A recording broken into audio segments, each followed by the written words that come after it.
म्हणजे लक्ष्मीपूजन सोडलं, प्रभू रामचंद्राचं नाव सोडलं आणि आता ते बच्चू कडूच्या नावाची जप घेतात. मला वाटतं अर्जंट कार्यक्रम आला असेल देवाभाऊचा. लगेच स्क्रिप्ट आली असेल, आता वाचून दाखवा मीडियासमोर.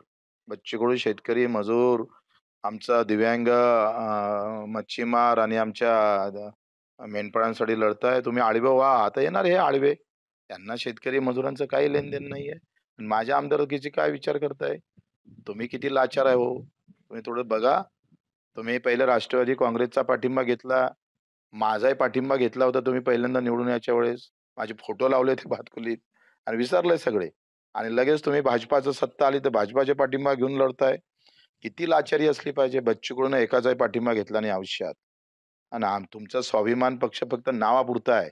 बच्चू कडू आयुष्यभर स्वाभिमानासारखा जगला आहे. आणि मग अशा प्रकारच्या टीका-टिप्पणी केल्यापेक्षा तुमची जी काय आहे तुम्ही पहिले सांगायला पाहिजे ना, का आम्ही नवरा-बायको का अलग राहतोय? एक भाजपामध्ये, बायको भाजपात आणि तुम्ही स्वाभिमानमध्ये. ही नौटंकी नाही वाटत तुम्हाला? थोडीशी वाटते का लाज? असन तर?